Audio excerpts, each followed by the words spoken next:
and different industries. So I think, what we have experienced and we worked here in last few years, that's a great asset to all of us, and making business and everything is. There is no secret to the success. All we have to do is prepare ourselves, hard work, and learn. We all do make mistakes. It's not like every step has to be a successful step. That's why the CEO Club has been around more than 3 decades in the world and more than 11 years presence in UAE. And we have a connect system that we connect all over the world, investors, including India and different parts of the world, to UAE. We have a TV that connects to online to the mobile app. So technology has to play a key role between all our businesses and everything else. This is something that I want to share with you, that we as a CEO Club, say $1 trillion club. Why? Because we have more than 16,000 members. And these assets of all these 16,000 members, it makes us a $1 trillion club. Why? Because we have a Boeing is our member, LinkedIn is our member, Alibaba is our member, Facebook is our member, MR is our member, Nakhil is the Emirates Airline, so Do, and all these key people. So why I'm mentioning this, that we do our best. And what we did, we started not with all these thousands of members. We started with one, and now we have this capacity, and we have those members as part of us because we have delivered. In UAE, when we came, or even I came in 2005, first time from US for living 35 years, that I only knew 2 people. Now I have a great family of CEO Club members. I have a great family here, sitting here, and good people. And all it is, you have to perform and show yourself. And all about, like I say, is passion. If you want, if you like, if you deliver, nothing is impossible. And if you love what you're doing it, and you take the step and you make your goals right, you will achieve. And opportunities, like I said, today opportunity would be very different than tomorrow opportunity. And I always recommend people that you always, everything what is you can think you can do it, say yes, and always work for tomorrow. Today, what we are doing today may not be good tomorrow. So we all have to work as a team. Team between individuals, team between organizations. Organization, I think the current situation is that I believe there is a one need of services there currently. We all in SME or different lower that who have formed the company last year, 2 year, 3 year, maybe they're going through the tough times, There are multiple companies, hundreds of companies, thousands in all the Emirates here. Maybe this is the time to think about the joint venture, the acquisition of not big companies, smaller and low level companies to join the expertise, and then both can survive, then they go out of business. So I think I strongly believe that there is a new service required in this to survive. Not only survive, to survive the current situation. Things never stays the same. India, as you know, is a great nation. Have a harmony, development, prosperity, and peace. Achieving a milestone for our better future. So I think India is one of the largest nations, and I think next 3 to 5 years, India and China are the great economies, and combined together, they can conquer the world. And I think India is doing what it should be doing it, that they're moving forward and making partnership, making UAE as one of the major nation to invest into India. And I think they keep going in. I think there's a lot to look forward in the future.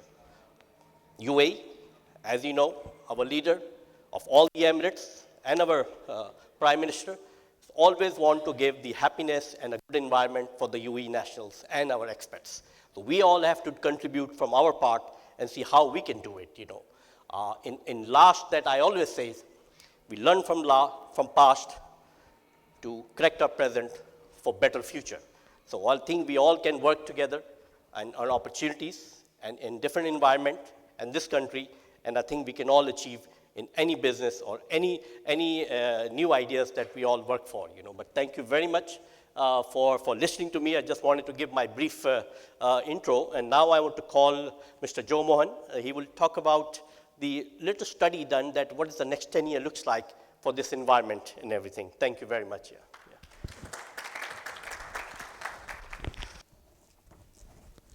Good morning, everyone. Can you hear me loud there? Okay, great. Thank you, Dr. Nizami, for the wonderful opener. And today we are talking about investment opportunities between India and UAE. And like Mr. Anup was mentioning, the theme is revolving around UAE in India or India in UAE. So it's a two-way street that we're talking about.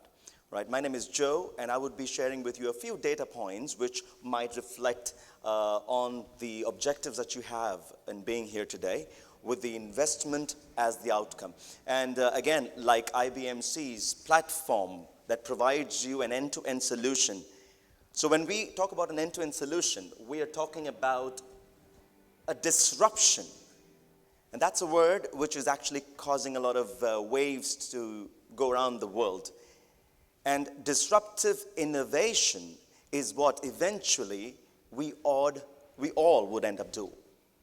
So I would keep it brief. I would not take more than 10 minutes. We'll just quickly go through and glide through certain slides here, which will give you a clarity on what are those disruptive innovations that's possible and investments that investors could look forward to, especially in India. But I'll be talking about a global landscape, but we would be able to easily relate that to Indian market. Envisioned and forecasted by Dr. Shahid, who is the chairman of Institute of Research and Policy Studies based in New Delhi, but we have a presence here in Sharjah itself. And Genius Group Global is the venture that we are from. And my name is Joe. I am heading the research and development. I'm also the executive director of the board. Moving on to what do we talk about when we say global disruption. The word disruption is actually coined by Clayton Christensen, a Harvard professor, a long time back, 1995. He wrote a book called Innovator's Dilemma. So when he mentioned the word disruption, it was not really taken in the positive manner, in the beginning though, because people thought about it as a negative. However, every disruption is an address to or a solution to a threat. So whenever you're talking about threats, there's always an opportunity. So like Dr. Nizami was just mentioning right now, that focus on where you want to be, not on your fears. So if the threat is the fear, where we want to be is the opportunity. And that's precisely what IBMC is doing. And I would like to thank Mr. Sajid and also the team, Mr. Anup, the core team of IBMC, who've actually created this wonderful platform here to bring all of you on the same page and bridge it further. So let's move on. Let's talk about energy for a while. Fracking technology has actually lowered the cost of oil in such a manner that it's in reality now possible to actually supply as per the demands all over the world. Earlier it was not happening so. Now, if you look at the Paris summit, which just happened recently, CO2 emission was addressed as one of the problems, which means by 2020, if we do not try to bring down CO2 or emissions of carbon, it would create a very bad or adverse effect on a very large population of 2 billion humans, which is, you can know what is the share of 2 billion people in 2 billion people in the world. If you look at the renewable energy, that is what is getting more popular today. So it's no longer fossil fuels. If you look at the title, it's fossil fuels to data economy. So we were living in an energy-intensive economy, and now we're moving on to a renewable energy-driven data economy, which is no longer depending on energy. So when you look at oil per se, we are sitting in GCC, in UAE, which is known to produce oil, but even though it's known as an oil-producing country, but the leadership of this nation is actually looking at having an economy which is 0% dependent on oil. And that's the future that we're looking at. So energy in itself has been disrupted. Let's look at the next one here. When we talk about automobiles, the largest employer in the world is actually the automobile sector, automotives. So 2 billion people approximately are employed all around the world. We're talking about global disruption in automotive. Now, Dubai has taken the leadership of introducing air drones, air taxis. In July, I believe, it's going to be seen flying in the air. Moving on to hyperloops, which is actually a beautiful technology called evacuated tube transport technology, which is already underway in UAE. is another example of disruption. But UAE has taken leadership in bringing a solution for that, utilizing that T3 technology. It says when this technology is fully implemented, from US to Taj Mahal, which is UP, India, can be covered in 3 hours just for about $50. That's disruption. Again, so when we look at investment opportunities, we need to look at an opportunity at a larger scale, not just very specific or pinpointed, because the entire world is being disrupted. And precisely IBMC's event here, the 10-month campaign, is going to focus on the 12 sectors. I'm not going to be touching on all the 12 sectors, but I'll be just pointing out a few of these more. Moving on to banking. As you all know, blockchain is taking over the disruption, because that's the new thing today. In fact, recently, Commercial Bank of Dubai just launched their first digital bank, which is again disruption in banking. So we no longer would actually need brick and mortar banking anymore. Bill Gates says that banks are no longer needed, but banking is definitely needed. So banking can be achieved through technology called blockchain. Bitcoin, cryptocurrencies like Bitcoin, peer-to-peer transactions, and various other digital payments actually are replacing what we used to do earlier. Moving on to manufacturing and automation. This is where, again, a lot of buzz or a lot of chatter has been there globally. Because Tesla, as we all know, has created robots, which now creates robots. And in other words, it's automating jobs. So it's a threat to human beings, because there would be a lot of loss of jobs. But at the same time, it is creating new opportunities. So how do we bridge? And that's precisely what has been going on since morning till now. How do we bridge the gap between the opportunities, and how do we get the investors to actually find out the real sectors where the investments are needed? Moving on to 3D printing. That's again creating a lot of waves. And soon we will have examples of 3D printing in India as well. And if I'm not wrong, there are certain projects in UAE which are currently being handled in the 3D printing space. China is actually known for constructing a 7-story building. And it's a beautiful thing, the way 3D printed cars are running on the roads. Stratty is a company which has actually successfully launched their first 3D printed car. It's beautiful. So disruption has brought in new opportunities. Moving on to supply chain. That's where platformization. I would like to halt here for a while, because B2B portal of IBMC, which Mr. Anup just spoke about initially, is also platformization in a way, if you look at it. Because there's no longer a need for you as an investor or a person who's looking to invest into Indian markets to go all the way, travel there, or vice versa, because it's already platformized. And B2B portal is actually giving that platform where investors and the people who are innovators can connect together.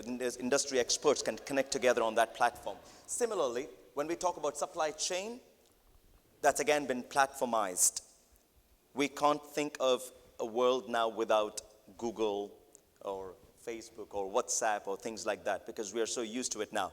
What has actually been done is that our simple lives have been platformized.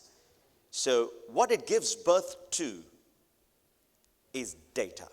And that's where I'm getting to. So when the whole world is being disrupted, we are actually generating yottabytes, not just exabytes, yottabytes of data. Every nanosecond of our lives, we're generating data. And that data is the most powerful thing in the world, which is going to rule, control, and run the world. So investors also should be careful of taking that into consideration, because the world is moving on to a data economy from being an energy-intensive economy globally, right? Moving on to health sciences, life sciences, medical, healthcare. There's a lot of innovation happening there, a lot of disruption that has happened there too, because now it says that children can live up to the age of 100. Thanks to nanomedicines, DNA based re-engineering and various other things. Organ printing is another thing which is very much in chatter now. 3D organ printing. So no longer there's a need to actually transplant organs. So people won't really die of waiting for a transplant of kidney, for example, because it can be printed. It sounds crazy, but that's a fact. That's where the world is moving on. And it's happening already as we speak. So 3D printing, not just in construction, but 3D printing in life sciences also. So that's, again, disruption for you. Moving on from there, we're talking about education. Now, that's one area which a lot of us would probably not really focus much on. But the fact is that education is very much needed in the context of two things. One is in the context of people losing their jobs. World Bank report in 2016 says that 80% of the world population will be losing jobs because of automation. And as you can see right there, I don't know if you can actually look at the figures there. Nigeria, 65%. US, 47%. China, 77% of China is going to lose jobs. India is right there at 69%, is losing jobs because of automation. So this is where Prime Minister Narendra Modi's mission of Make in India, Skill India, Digital India, all of this gets aligned, and it becomes even more relevant that we need to find innovative ways to tackle disruption globally as well as India, and convert all those threats to opportunities of investments. And by the end of this event today, you'd be getting to hear about 12 sectors, and then you can connect with each of the opportunities, and I think that's the way to go ahead. Moving on, this is actually worse than global warming. Quickly, I'll run through the 8 predictions of the world by 2030. Very interesting one, because the World Economic Forum says that very soon you'll be happy not to own anything, because all the products are going to be converted to services. So that's good. And services which are actually being delivered to your doorstep by drones. Right? It's interesting. And that world is not far away. It's not really, I have said 10 years, but it's actually not even 10 years. And a couple of weeks back, we were listening to a speech done by another scientist who says the world was talking about reaching Mars and habitating Mars in the next 30 to 50 years. But guess what? SpaceX, Elon Musk, has disrupted that too. And Elon Musk has been welcomed to UAE to give a speech on this in the World Government Summit that just happened. And Dr. Gargawi was grilling him on this point of how crazy the disruption really is. So moving on from that, US dominance is over because we have a handful of powers actually. So that's a good news again. Third one here is that you will not die waiting for an organ. We have already touched upon that because of 3D printing. Things are now possible. We can print an organ. We'll be eating much lesser meat. I mean, that's also one of the predictions, because meat now will become a delicacy. I mean, it's not going to be a staple food because we're going into a greener world. So that's also a disruption. In one of the 8 predictions of the world, if you look at climatic conditions, global warming, as we say, climate conditions. Again, Paris Summit was all about that. So in Paris Summit, Elon Musk very clearly says that 97% of the people in the world, or scientists in the world, are actually accepting to the fact that if we do not take actions to curb the carbon emissions or CO2 emissions into the air, into the environment, about 1.5 to 2 billion people from the earth will be wiped out. Now that's very, very, very bad news, because that can really change the world.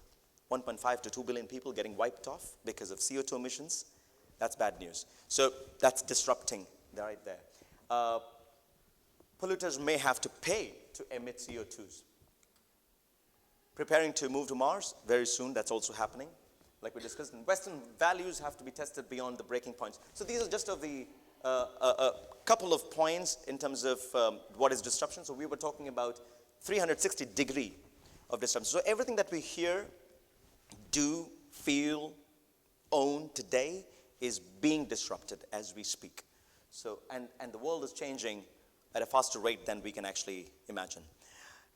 we're entering data economy, because when everything gets converted to services and it's technology which is lying at the back end of all of that, what's being generated is a set of unlimited data points. Data points means data economy. How it is used is very interesting. A quick question to you all. Gmail, Facebook, WhatsApp, Twitter, Snapchat, Instagram, and so on. What has each one of these services actually given to us? What did they give us? Any idea? Time, information. Well, connectivity, fair enough. They have not given us information. They have used us for information. So in one word, what they've given us is online identity. A virtual identity. Today, your WhatsApp is your identity. Today, the Facebook that we have is our identity. Whether we like it or not, fact is, the technology natives who are being born today, they love it because that's all they know. But technology migrants, which is, I think, everyone who is sitting over here, we are yet to agree to that fact completely. But technology aliens like my father and beyond, that category or that generation would not even accept this. But the fact is this, because they have taken over our lives and given us an online identity and said, well, rest of the life you will generate data points, which we will use, because they are using our behavioral data. Everything that you send or transmit through your phones and your accounts is actually being used, because that's your behavioral data, and that's being sold to companies like these. It's not a bad thing. I'm not talking about it as a negative aspect, but that's a fact. So if we don't look at it as a fact, we would not realize that this is the data economy. We are already sitting right in the middle of it. So data economy is going to govern the world, not just the oil part of it. So when we're looking at innovative ideas, let's be really disruptive and look at all the sectors. And trust me, all the sectors is connected to data economy. Again, European Commission talks about data, says about 40,000 exabytes of data would be generated in the years to come, very soon. If you look at education, even that market has been disrupted so massively. It used to be just about a $4.5 trillion industry globally, education. But today it is $6.4 trillion industry because of technology getting infused into education. That's why now the brick and mortar institutions like colleges and universities are being replaced. Even Harvard, Stanford, or any of these are actually doing that. Okay? So we're moving on to this one. This is the last part of it, which talks about internet businesses, the biggest internet businesses in 2030 being education business. So that's one of the things. So basically, we have entered data economy. And my objective of presenting this was to bring this to your notice. If you would like to discuss with us more in detail, please feel free to meet our team. We'll be right there. And we would have a detailed discussion. Once again, this is a great platform that Mr. Sajid and Mr. Anup has put together in IBMC. And we want to thank Dr. Tariq Nizami for giving us this platform as well to share our thoughts on global disruption. So thank you very much. If I have exceeded my time, I beg your I'm going to be very strict henceforth. Right, so thank you very much. And penalty points are coming your way. Data economy. Data economy. All right, thank you very much. Have a great day. Great day. Thank you. Wonderful, wonderful, Joe. That was very, very insightful. You could write a book. We'll definitely catch you during the networking. And Dr. Tariq Ahmed Nizami, you are certainly driven by a passion to succeed, which is so natural. You have been definitely an inspiration this morning with your acronym FORCE, and of course, the sky is the limit.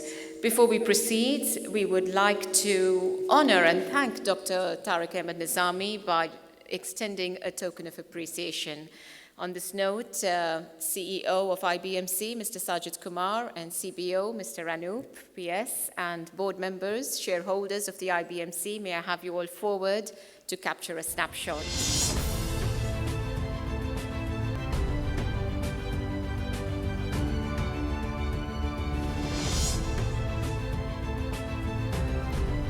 force, with aspirations.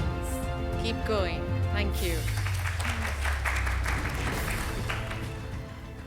Next is Mr. Satya Narayan Bansal, Chief Executive, Private Bank.